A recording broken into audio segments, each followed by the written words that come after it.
Hello and welcome to part 5 of my look at the Hyperkin Retron5. In this installment, I'm going to be taking a look at the Super Nintendo and Super Famicom portion of the Retron5. But before I get into that, one thing I should mention, if you guys want your games to run smooth, make sure you go into the internal settings here and you change the save data location and make sure that's on internal storage and not SD card.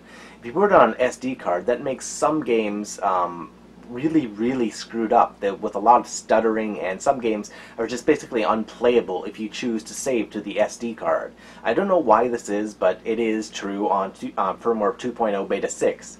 So if you want to have stable games, make sure it's on the internal storage. Alright, so without further ado, let's get right into it. First game we got up is this one right here. This was one of the very first Super Nintendo games I ever played.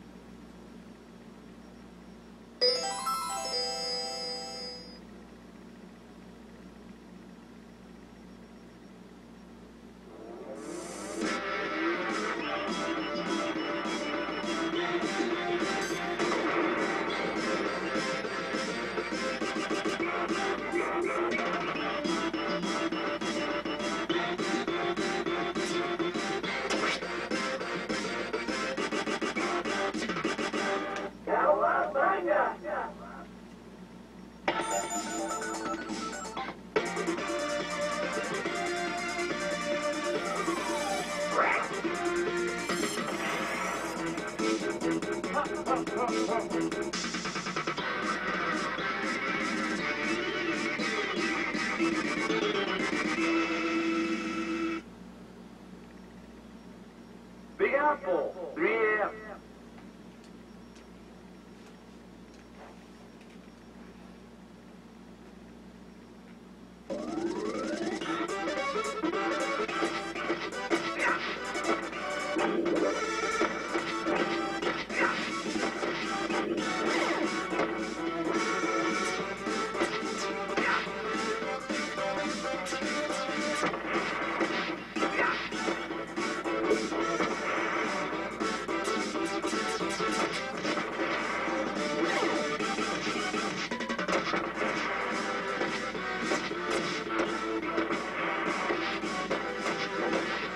Alright, moving on.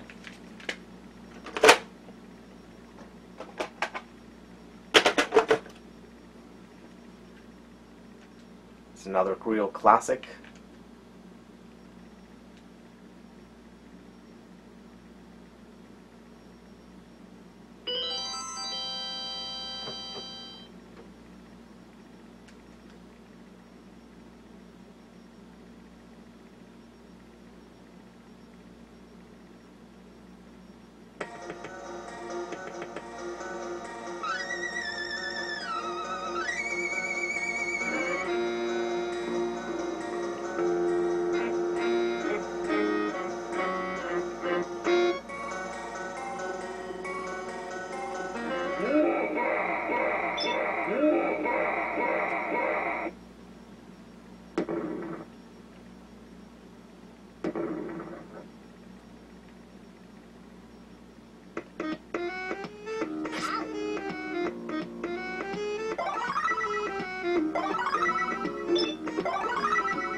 Another Konami game. So we got Castlevania 4.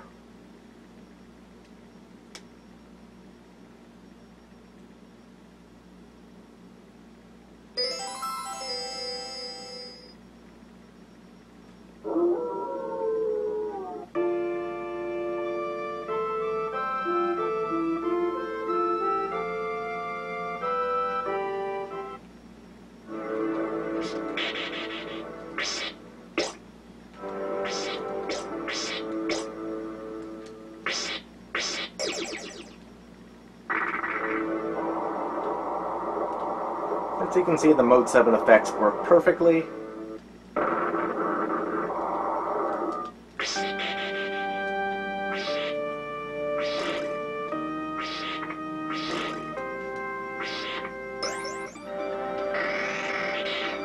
As does the multiple layers of parallax scroll.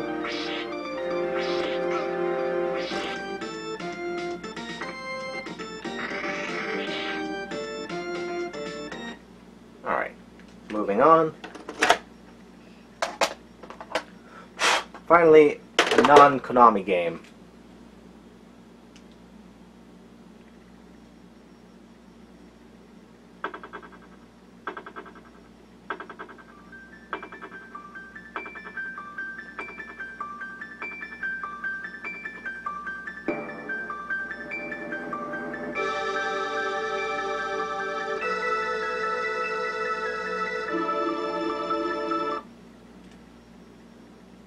So we're going to start a new game. We're not going to import anything.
Alright, moving on.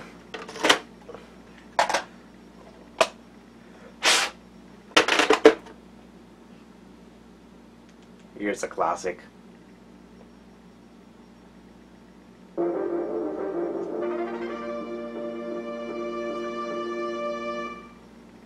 You know, for younger viewers, it might be hard to believe, but there was a time when it was many, many years between a Donkey Kong release and a new one. You know, we basically went from Donkey Kong 3, which was like 85, 84, and then to 94. It was a good 10 years between any Donkey Kong games. I could import a save, but I'm just not gonna. Let's just start this afresh.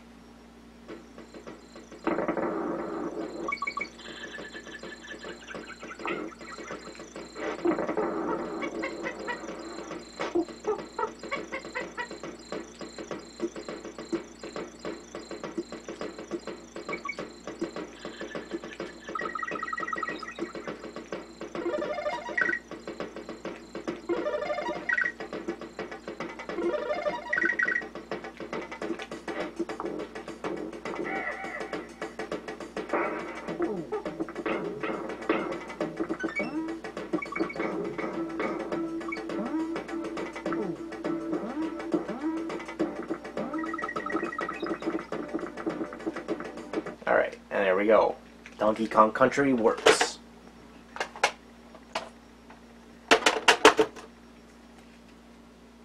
Next, let's put in its sequel.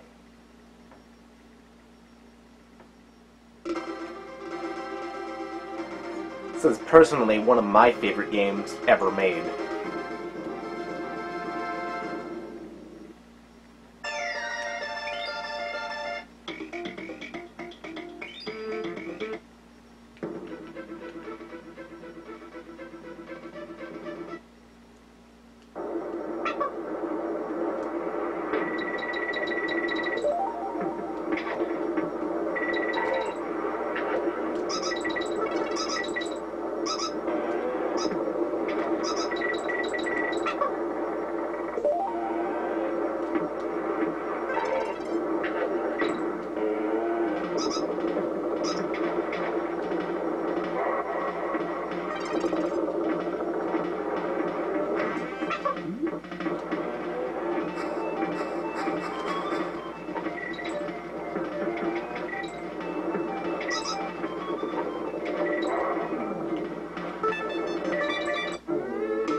And finally,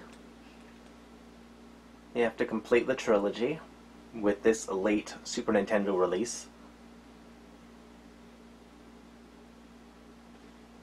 Well, that's weird. Let's try that again.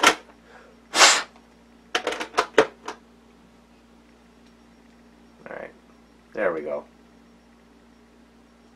You know if it's a problem if Super Nintendo games are taking a while to boot. Or to dump, I guess.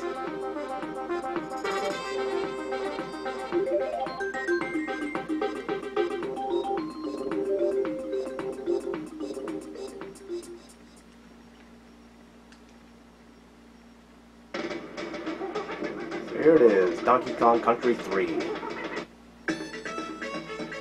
I'm just gonna start a new game, basically.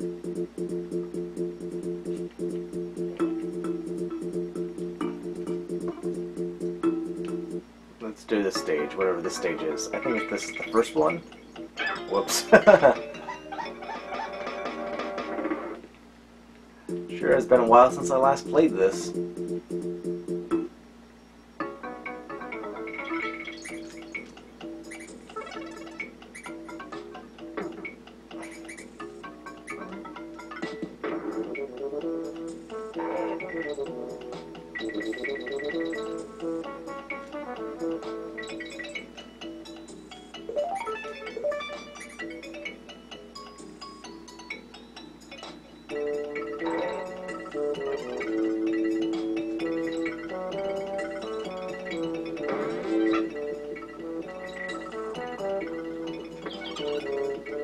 So there's a bit of emulation-related slowdown here, but it's not game-breaking.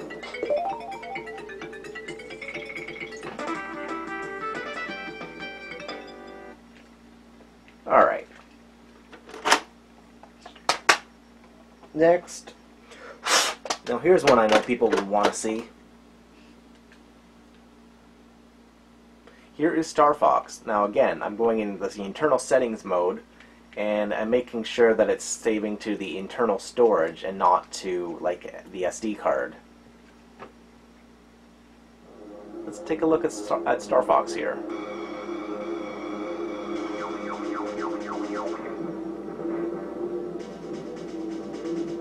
Get right into it.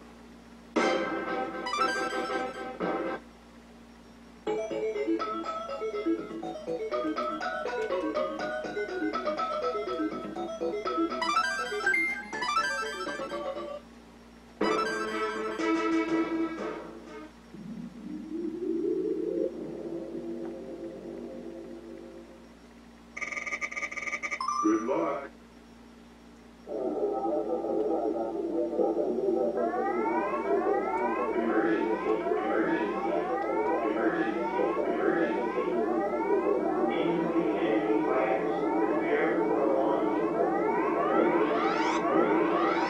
Man, look at that, like, 18 frame animations. So good.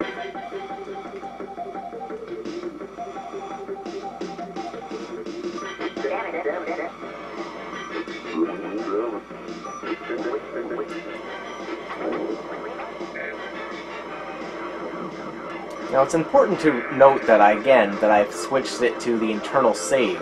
If I switch it to the SD card, Star Fox is basically unplayable. The game keeps stopping and freezing for about 1 to 2 seconds. It's so bad that the game, you know, you just want to turn it off. You don't even want to play it. But here, this is actually playable. So, what a difference a little tiny thing makes. And I don't know what's up with it. Maybe eventually it'll be fixed or whatever is wrong with the SD card. Maybe it just takes too long for the SD card to load or something. I don't know. Who knows? Boom. Alright, enough of that. Pull that out. Next, Super Famicom game. Here's Final Fantasy V.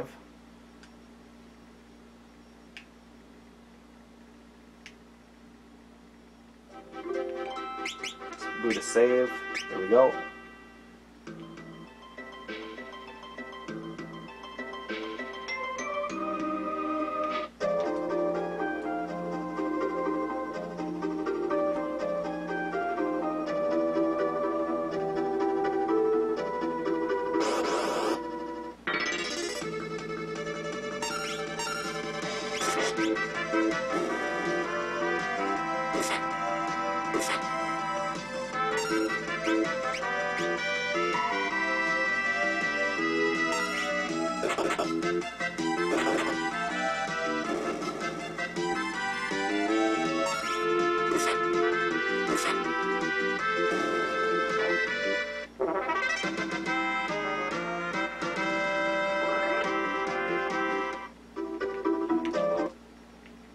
Alright, let's do another Super Famicom.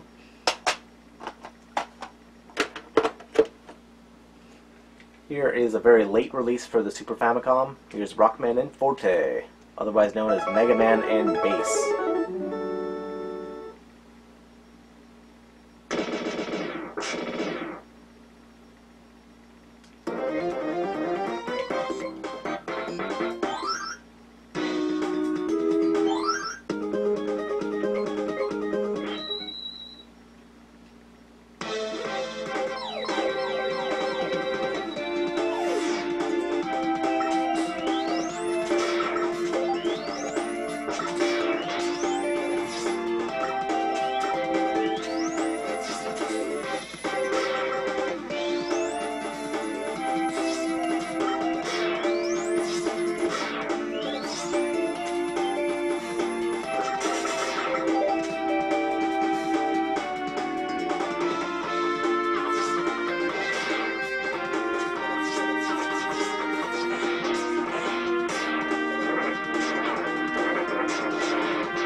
Moving on.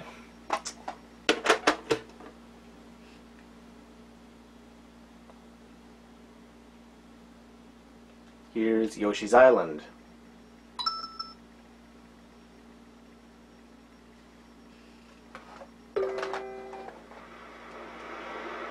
Now again, note that the internal save is switched and the SD card is not activated again. And I mentioned this so many times because it makes a massive difference for games like this. Yoshi's Island, I found, was you couldn't play it. But here, the game seems to run just perfect.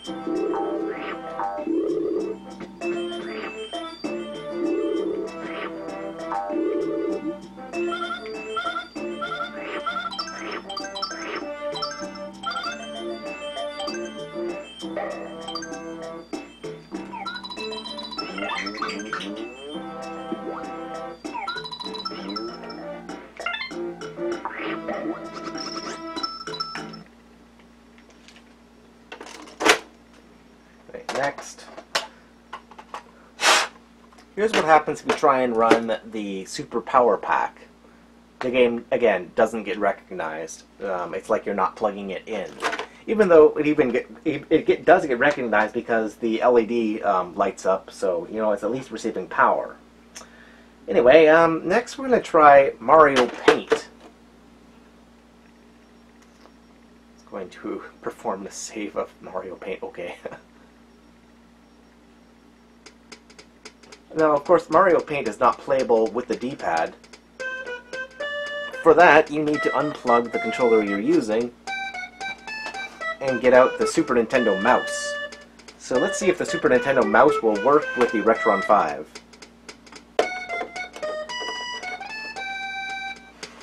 How about that? It is. It does.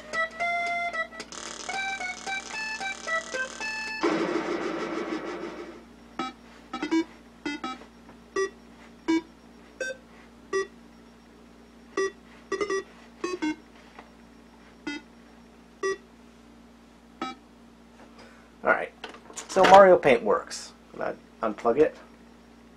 And check this out. If you have the SNES mouse plugged in, you get a cursor, a mouse cursor on the Retron 5 menu.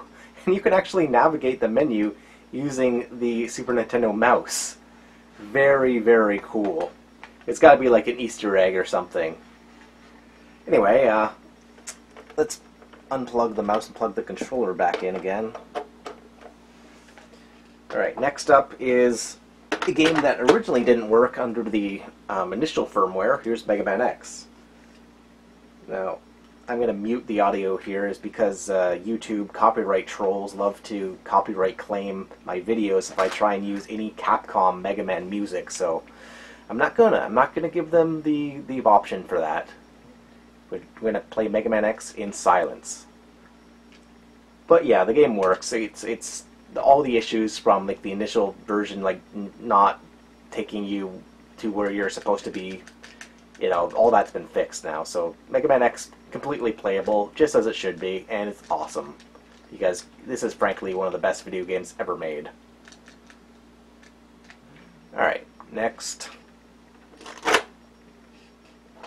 Likewise,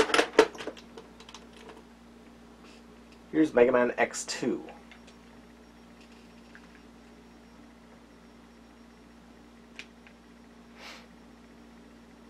Mega Man X2 used the CX4 chip, which was a special chip that allowed the game to do a bit of 3D.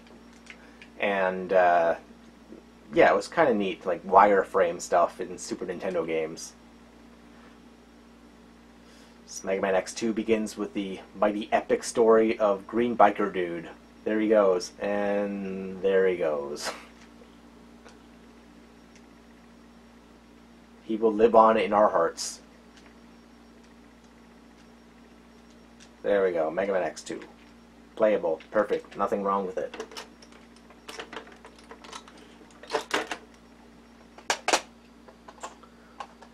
Here is now Mega Man X3.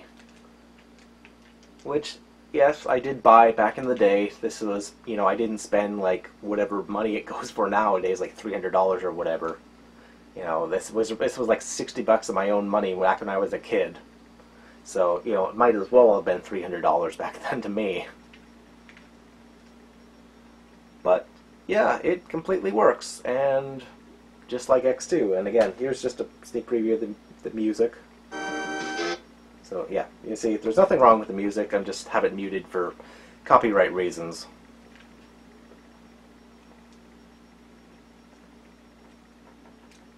So here we go, there's X and 0 and Smashy. Game works. Moving on.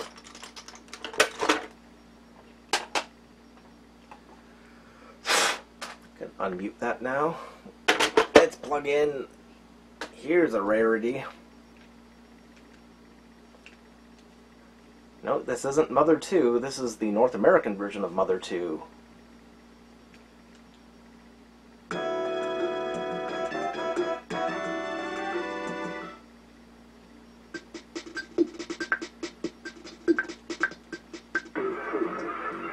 My name is A, okay?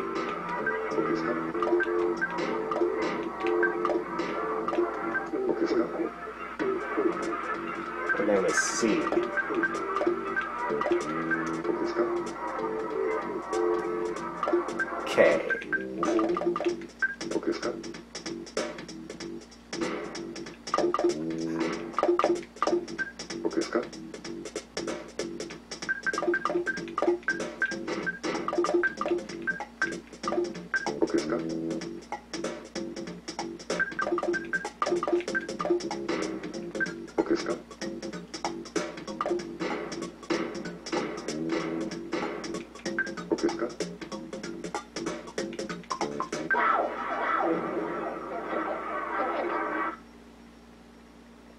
suppose it's kind of amusing me that, you know, when, at the beginning of the game, that little sound bite there is "okay desu ka?" which is like, is it okay in Japanese? You know, it's something that I wouldn't have noticed back in the day, but, you know, nowadays it's just, that's so good.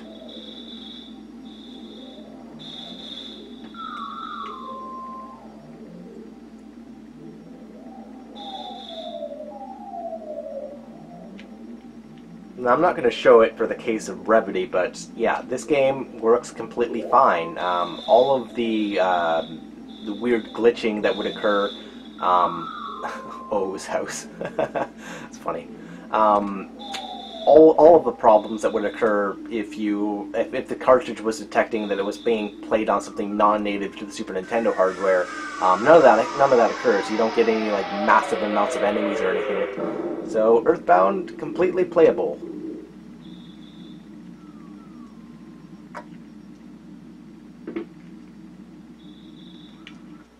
Alright. Let's move on. Plug this one in. Ooh, this one's exciting for me and a lot of different people. So let's import the save. Actually, I don't think I have any saves. That might be pointless, fruitless effort. Yeah, if I remember right, I replaced the battery and I lost all the saves I had. Oh well, it's Mario RPG, and Mario RPG works at full speed. Yeah,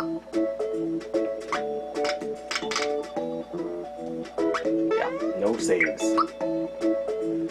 Or is he? Okay, he needs a name.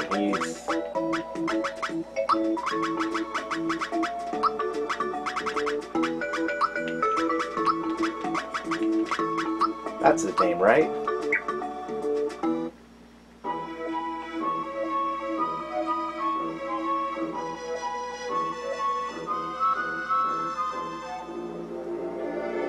Notice the slight amount of slowdown, but it's not anything that's enough to hamper the game. And besides, this is an RPG, so, you know, even if there was slowdown, it's not like it's gonna matter much. Not like it would in an action game.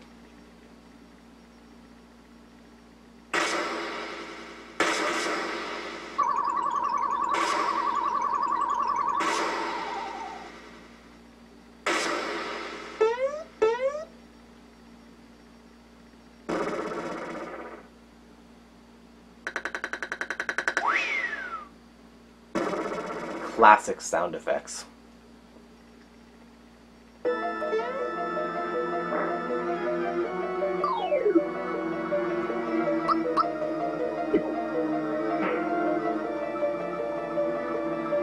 Alright.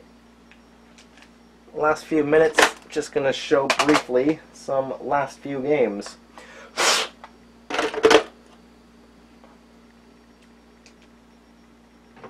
So here's Zelda 3.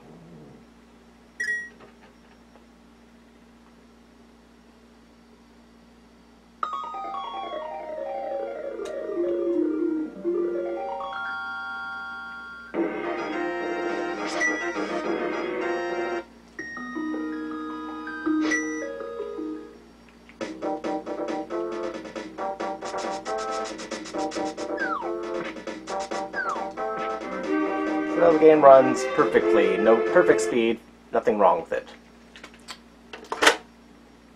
Move on.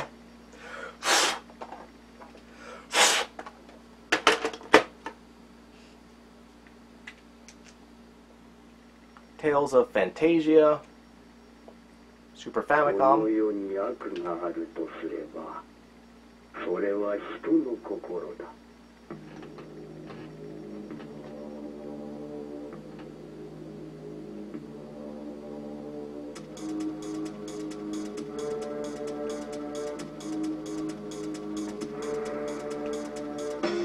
This is the only game that I'm aware of for the Super Famicom that uses digitized speech for a song.